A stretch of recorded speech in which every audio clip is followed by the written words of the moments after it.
Welcome to EduTrends, presented by the Institute for the Future of Education. This is a Tec Sounds podcast, the official podcast of Tecnológico de Monterrey. I am José Pepe Escamilla, Associate Director of the Institute for the Future of Education. Today's guests are Tazin Daniels, Associate Director at the Center for Research on Learning and Teaching at the University of Michigan. Tazin, welcome to this podcast. Thank you. And we also have Angela Marocco, Instructional Learning Specialist at the University of Michigan. It's a pleasure to have you here. Thank you for having us. Thanks. So we always start this podcast with sort of personal questions, no? So about your professional journey, your personal journey. When did you realize you wanted to dedicate your life to education? But I don't know your life, or at least this part of your lives. I will start with one of you, Taz or Angela, who wants to start answering this question. Okay. Yeah, so I started my journey in education 15 years ago when I served as an elementary educator. So I taught in K through 5 classrooms, and I did that for 5 years. And I did really enjoy being with students and being in the classroom every day. However, I earned my master's in educational technology, which opened up some additional opportunities and ultimately led me to the University of Michigan, which I've now been at for 10 years. And when I first started here at U of M, I joined the College of Education. And at the College of Education, or School of Education rather, we had a diverse number of programs, and I was able to teach and work with 2 different programs, one in educational leadership, so supporting future principals of K through 12 schools, as well as a alternative route to certification through Teach for America Detroit. And so with that role, I did a lot of coaching and support of coaches who were teaching the novice teachers in the Detroit classrooms.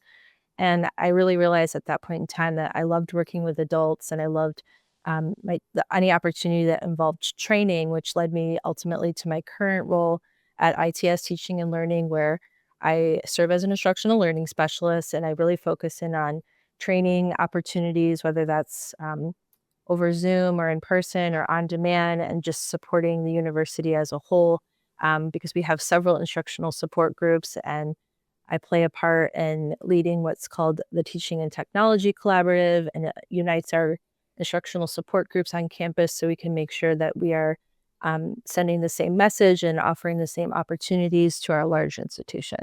And I think that's a pretty good overview. I'll pass it over to Taz.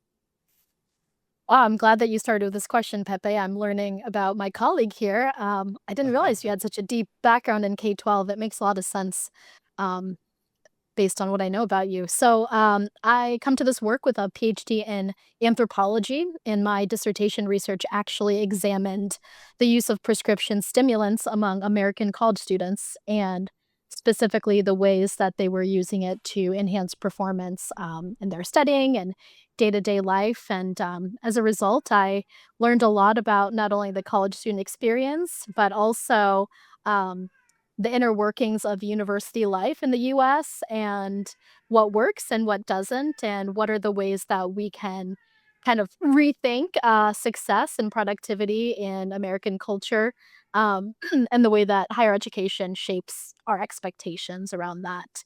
And in particular, I found that a lot of the reasons why students were leaning on these prescription medications were because higher education is broken and it is set up to advantage particular people. And so I started using that to influence my own teaching when I was in graduate school, and ended up having courses that were very highly rated.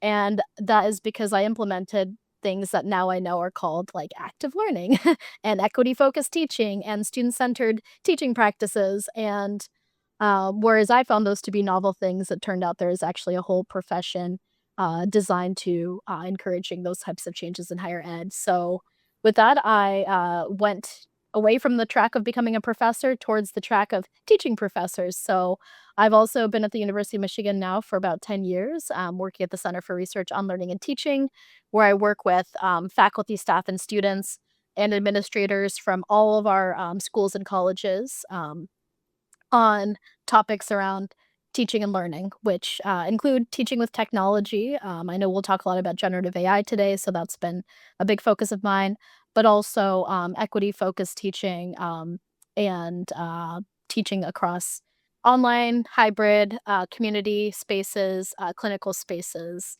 and the whole gambit. So happy to be here. Very, very interesting trajectory. Sad Biriquino has joined the podcast now. He will Welcome. be coming in and out. I was listening to you both, and it's interesting how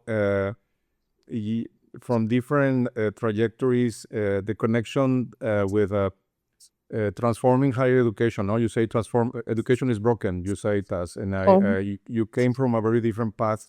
And even if you didn't say it, Angela, I think higher education has to learn a lot from K-12, where innovation is, and the focus that we have in teaching learning is very important. No, so it's one of the things that I believe higher education has to do is to really reinvent itself. No, so we have this opportunity, which is artificial intelligence, and I would like to focus part of our discussion here around it, but also in how this can modify or transform higher education.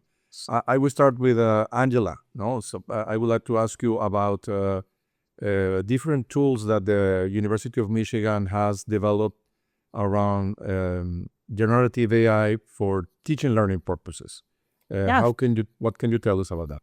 For sure. So at the University of Michigan, right around the time that ChatGPT hit the scene, we decided that we would come out with our own suite of Gen AI tools that would be available to staff, students, and faculty on campus at no cost. And so we have a number of tools. We first started out with a tool known as UMGPT.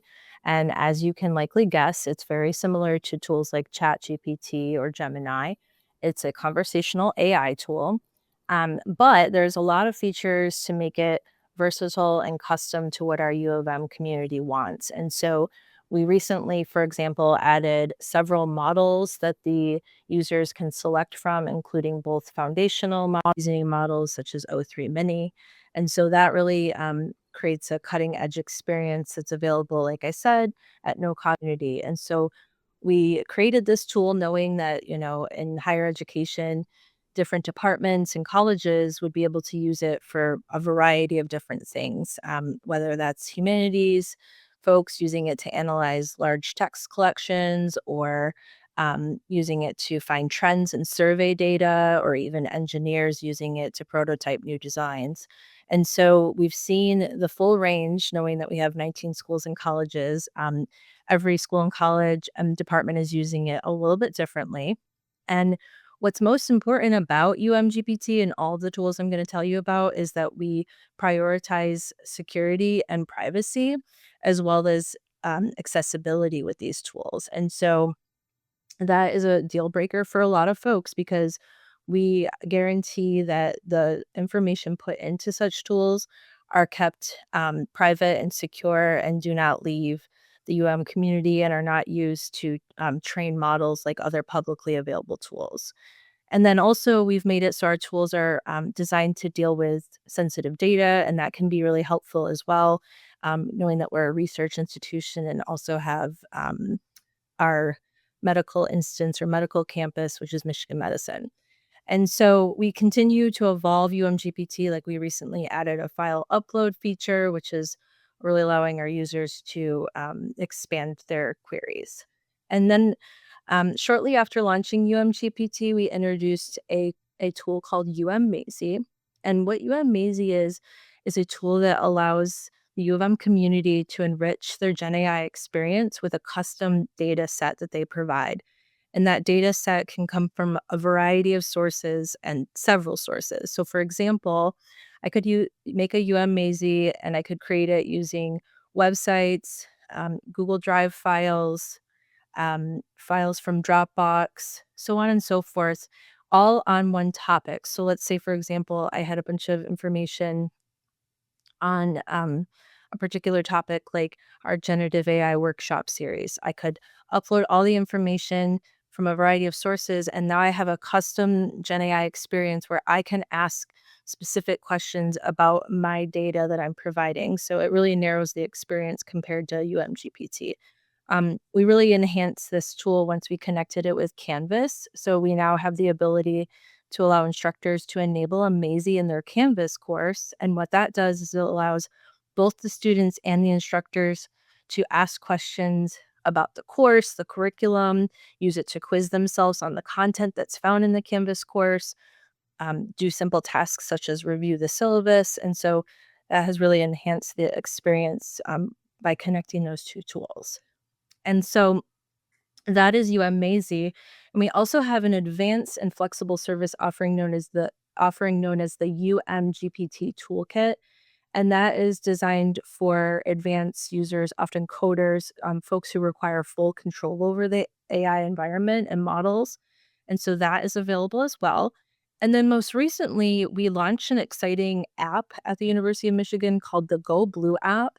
And what it is a mobile AI assistant that is allowing students and staff and faculty as well to access information that's specific to the U of M community on the go.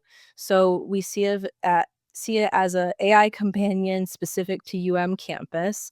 So a couple of examples of how this plays out is a student could have the Go Blue app and they could be traveling from class to class. And what the app does is it allows the student to take photos along the way. Maybe they're a brand new freshman and they're wondering about the different buildings they're seeing or when they're open or the history of that building or if coffee's available in that building.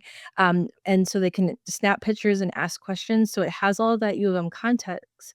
But when you get, pushing it further into a pedagogical example, students can also ask questions about their Canvas course as long as the instructor has enabled a Mazy project in that Canvas course. So a student could be traveling from class to class and trying to review for an upcoming quiz and rate on the mobile app. They could say create a quiz based off unit 2 and make it a 10 question multiple choice quiz and then rate on the fly. The Go Blue app will do that and connect it back to their Canvas course. So it's a really powerful tool that we recently launched to the U of M community.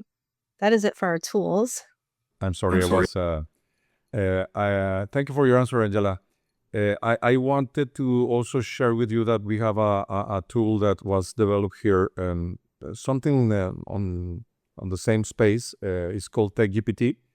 It's based on the libraries of the access to OpenAI tools through Microsoft Azure services. Mm-hmm. So we have developed an environment that is not only an access to ChatGPT and other tools like DALL-E, etc., the different models, Mm-hmm. but also an environment for programming, and that has developed also some tools that are available. One of them is Skill Studio, which is a way that professors can share prompts, but also optimize models and racks. It has also these characteristics of privacy that you mentioned. We also developed Agent Studio. There is a tool to create agents like chatbots, the one that you mentioned. And we also have offered this as an open source software that will be available for download in June. We are running a pilot with a network of universities that are part of this to co-develop the open edition of TechGPT that we will use for everyone. Thanks for sharing. I will go with a task now. So we know that we are taking all the extra steps to be sure that things don't go the wrong way. But what are the analysis that you have made at the University of Michigan of the risks, but also the benefits of integrating these tools, AI tools, in a large scale? Yeah, absolutely. I mean, I think that we do our best to take a practically optimistic approach. I think that talking about the risks is something that we often do, but also making sure that we're not missing out on the opportunities to shape the tools as they come out. And so I think the approach that we've all taken, Angela's team, my team as well, is a tool of experimentation and curiosity. So some of the things that we've seen firsthand is just the ability for AI to accelerate productivity. So whether it is day-to-day work in terms of answering emails or analyzing data very quickly, or reviewing large amounts of data to be able to summarize. I think a lot of us are experimenting with it firsthand so that we can give the best advice possible to the people that come to our trainings. We also see lots of potential for personalized learning through AI. So some of the tools that Angela mentioned, specifically Maisie, the Go Blue app, it really depends on the user feeling confident enough to kind of create their own learning pathways through these products as well. And there's a lot of faculty and staff who are very interested in the research capabilities. And so the toolkit that Angela mentioned is another example of where people who are ready for more advanced applications, they have support and technology available for them. In terms of the large scale implementation, I think there are still people who have not touched any AI tools at all, and some of them, because they're actively avoiding it, but other folks because they just have not had any proper guidance or coaching into it, and so, by implementing it on a large scale, I think that it's really encouraging students, faculty, and staff to really gain some essential AI literacy and skills for the evolving workplace. So for students, that's the future workforce. We're already seeing, data, not just at Michigan, but across, the United States of recent alumni saying, "You really need to know how to use generative AI in order to have the edge." And some folks are even finding that without that skill set, they're not able to get jobs, because they're competing against people who do know how to use those tools and are comfortable. And so the more we do integrate it, the more it will become familiar, right, to our population. And then I think another benefit is just expanding access and inclusion. I've said this often, but technology, as a neutral place, it really depends on the user. And so we have worked really hard to make sure that the decisions we're making around policies and practice really do start and are rooted in our values. And at Michigan, that's around transparency, academic honesty, academic freedom, accessibility, equity, inclusion. And so, for me in particular and my team, we've been interested in thinking about ways that AI can actually improve inclusion. So thinking about ways that, you know, the financial access is not a burden thanks to the work that Angela and her team at ITS have been doing, her colleagues at ITS, but also just thinking about ways to provide multiple pathways to educational experiences. So, for example, using AI to translate from one language to another, or to provide, you know, uh, podcast summaries for examples of readings. And so, students, I think, are just as creative, if not more creative, of ways to use AI to expand inclusion than our faculty are. So that's the happy side, but we are very aware of what the risks are. I think just like equity is our value for why we make decisions around AI, we're also acutely aware of the fact that not everybody feels like they are comfortable with AI tools. Not everybody has the same amount of knowledge. And so part of what we're doing is trying to close that disparity in terms of just AI literacy through different types of professional development, which we can talk about, but also other projects where, and Angela can talk more about this, where we're actually helping students get more comfortable and get more experience so that they have an edge as well. There's certainly bias and reliability issues. I think, part of that is improving the technology, but also improving the user skill set to be able to create prompts that reduce bias and also apply all of this important critical thinking skills that they're learning in university towards their interactions with AI. And then, of course, data privacy, which Angela talked about, there are trade offs with that, right? If we're not using it to train the model, then we're not using it to train the model. And I know that I've had lots of questions around like the ability to do research around student use, and I know it's been brought to my attention that yeah, that does put a limit on the types of research that we can do because we are really prioritizing privacy over anything else. Mhm. Um, and of course, over reliance. We want to make sure that people are using AI to enhance learning and not to undermine it. So that's ongoing conversation. Mhm, mhm. Yes, you talk about inclusion. I think we can go on that later, and also part of the inclusion is that the training and the support, and I think we can also talk about that later. But if we focus on academic integrity, Angela, how to ensure that academic integrity while embracing the innovation of generative AI in the classroom? Actually, Taz and I switched on that question, so Taz is going to address that question. Okay. Yeah. I think you probably have a lot to say about this as well, Angela, so feel free to hop in. I think one of the biggest things that I've seen, especially in my many workshops that I've done, I've given several keynotes and panels where people are very hyper-focused on this idea of catching students and preserving this kind of notion of academic integrity, but I think we really need to reframe how we're talking about this. And so focusing on ethical engagement and curiosity and not just on preventing cheating. Because a lot of faculty, you know, I tell them, I said, it's going to take time to catch cheaters. It's also going to take time to develop curricular content that encourages students to be intrinsically motivated and find the reliability. And so where do you want to spend your time? And so for me, a big part of that comes back to forming strong relationships with your students. And right now, it's still very murky, right? I can't say that any syllabus policy or expectation will be universally applicable. In fact, that's something that you can see all over University of Michigan's materials, is that everything is course specific, professor specific, discipline specific, but we need to be having those conversations with students from the beginning and not waiting until students have to figure this out for themselves. So I think we're still very much in that stage. And then finally, I think it's an opportunity to design some more thoughtful assignments where in the past, we're focused very much on the product. So for example, if you're a writing instructor and you have students write an essay that you grade at the very end, and then you find out, oh no, they use generative AI, or you suspect that they use generative AI, it actually is revealing to us a lot of different problems, right? As we talked about Pepe, the brokenness of the system. And part of that is that writing is not just about evaluating the final paper. Teaching writing should about teaching the component skills. To write a paper requires you to know the subject matter, to be able to form an argument, to be able to cite resources, to be able to gather evidence and put it in a way, to know your audience.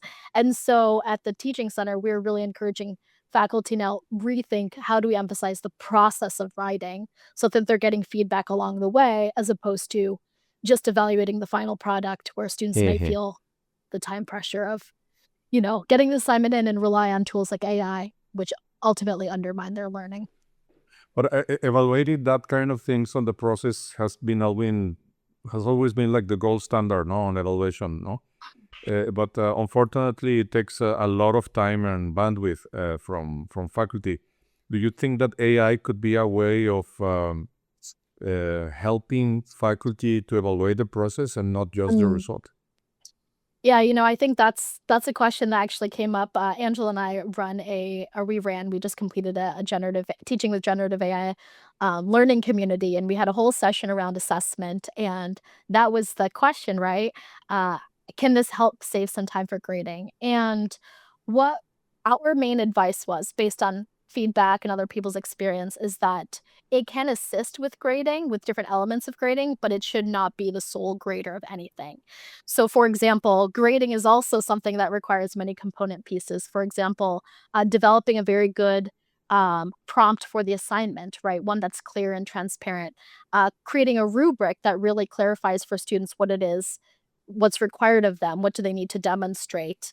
It requires creating enough active learning activities for them to be able to practice those skills.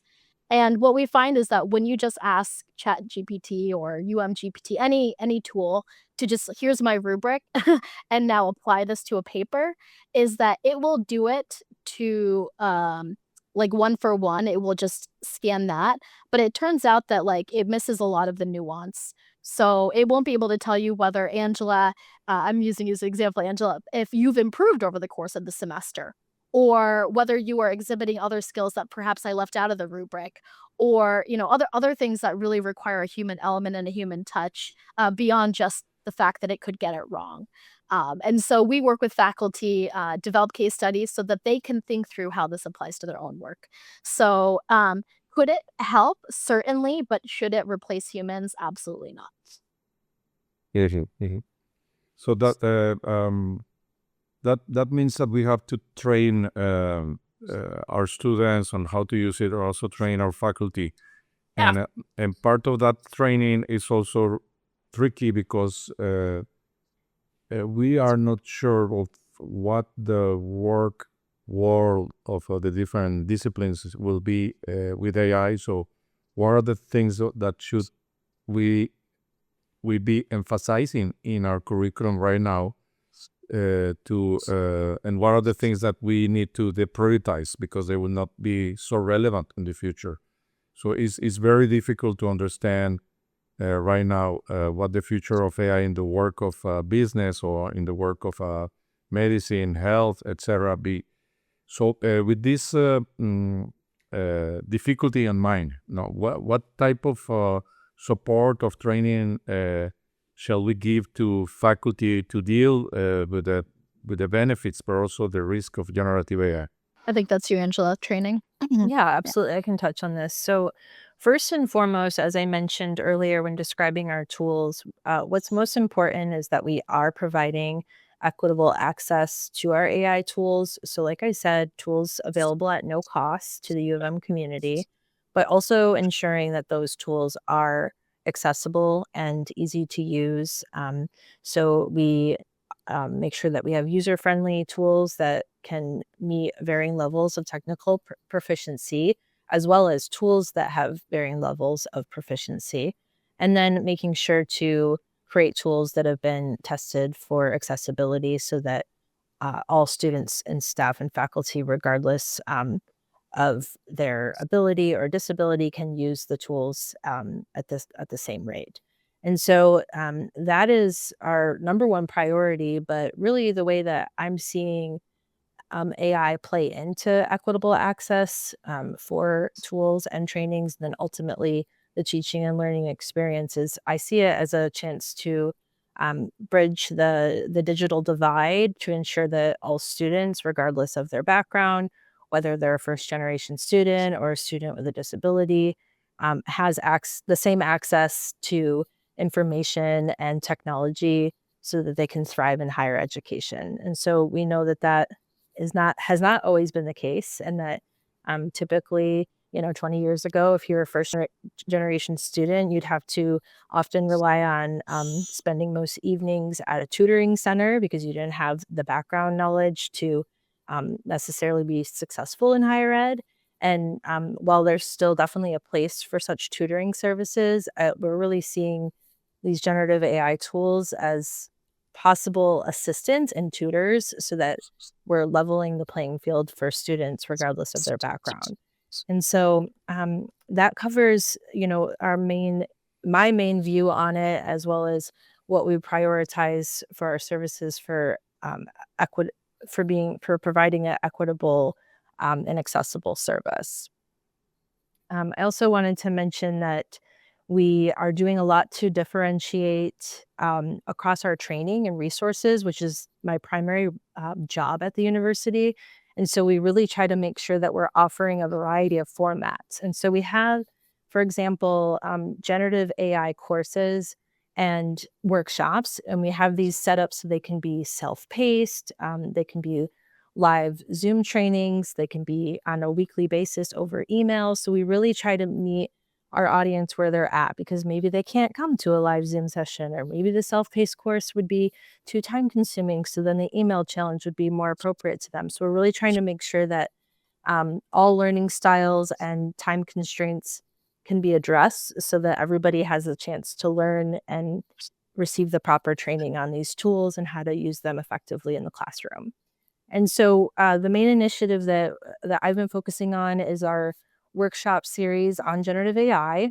And we found that that workshop series was better received when we shortened those offerings. And so we went from 90 minutes to 45 minutes for each session, and we saw a huge increase in participation. And so That really helped, as well as adding a badging component so that any participant could earn a digital credential to showcase their skills, which can help with their own professional development, or if they need professional development for their performance review, so on and so forth. And then we realized over time too that it was really critical that we differentiate those offerings according to the different roles. So at first we honed in on faculty, but over time we realized it's just important to create workshops that are differentiated for students as well as staff and faculty. And so the more that we were able to differentiate that content, we felt we were hitting every audience at the university. And so that series goes all the way from intro to Gen AI, prompting skills and crafting, and then advanced topics such as instructor and staff productivity as it relates to generative AI. And then, like I said, all formats are important, and to be equitable, we also provide the workshops on demand. We make sure to email recordings right away. So it's not, if you can't come to that 1 hour at a specific time in the week, that is okay. You still have access to the material. And so we've really found that people take advantage of those recordings. And then to make sure that we're providing an equitable experience, we continue to add tools. So even outside of our suite, we recently have made Notebook LM and Gemini available to the community because we are a Google campus. And so that is a way to consider how we're considering equitable access by not only letting folks have access to the AI tools, but other tools from other vendors and so on and so forth. And then something that we're doing in the future is developing a self-paced course for students. We've really mastered the self-paced training for instructors and staff, but we're realizing that our students need this instruction and guidance when it comes to Gen AI and what it is and how to use it equitably and what to know about its limitations and capabilities. So we're now working on a self-paced course that students can use. Thank you, Angela, for your answer to this question. We are arriving at the end of our podcast, and I want to make a last question to Taz. So, Taz, I'm asking you to look at the future. What will happen in the next decade? What impact do you see of generative AI having in higher education? Yeah. I'm going to take a midline, but mostly optimistic approach to this because I do believe that we have the tools and resources to do this right. But I think it will require us to really reimagine what our roles are as educators.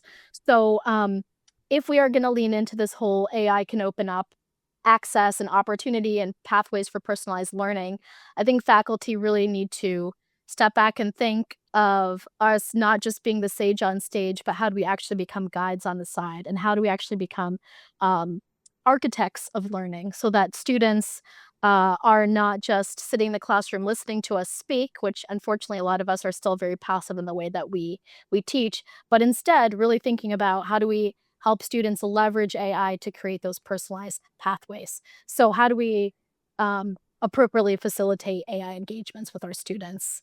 Um, I think that, flipped classroom is a way to do that, but I also think that that means that instructors have to be willing to learn and to experiment and play with AI to find out what works and what doesn't, and to continue to research and talk with students about what's working for them and what's not. I also think that reimagining what assessment looks like and really moving towards more dynamic, iterative types of assessment that focus on process over product, as I mentioned. We've already seen students use AI to really build some amazing projects. Things like in an automotive design course, where students might be asked to just do a quick sketch of a car that they're imagining, can now use AI to, in just a moment, right, perfectly visualize the types of ideas that they have in their mind, so that then they can move on to other parts of skills building in their courses. And then finally, I think that our conversations around ethics and equity need to continue. I think, you know, uh, the university is exactly the space where we have the diversity of thinking, of expertise, of knowledge to be able to solve some of those larger problems. I know a lot of institutions feel like they're being pressured, right, to jump on board the AI train. And I think we need to be informed enough to be able to use our own power, our academic power, but also our purchasing power. For those of us who don't have access to the large resources like a place like Michigan, right, to be able to provide these programs for free, if Microsoft wants your money, I think that you should be willing to negotiate and talk about the things that matter to you, whether that's environmental sustainability or protecting minoritized folks who are negatively impacted by the proliferation of AI. Whatever those values are, I think that higher education has a role in bringing those to light and also using our negotiating power so that we align ourselves with interests that, that map across. So I do have a pretty optimistic view of how this can go, but I think it will require all hands on deck, including the folks who've been the most resistant. I think those voices actually are some of the most important, and without them, I don't think this will be tenable. Thank you very much, Taz, and thank you very much, Angela, for your answers. Congratulations for this initiative of generative AI at Michigan, and also thanks for sharing your strategy, the tools that you're using, the kind of training that you're having, but also the questions that we have to make ourselves, because I think in these stages of development of these kind of tools, it's very important to be asking us relevant questions, or what are the right questions, and I think that is also very important for our public. I enjoy a lot our conversation, and I'm sure that our audience will enjoy it too. I hope to see you soon in the future. Thank you, you. Pepe. Thank you. For more information, visit observatory.tech.mx/EduTrends podcast and ife.tech.mx. A special thanks to Tecnológico de Monterrey, the Institute for the Future of Education, and the Tec Sounds team. EduTrends producers Esteban Venegas and Cristian Hijosa. Stay tuned and play Tec Sounds in your favorite podcast app for other great shows and content.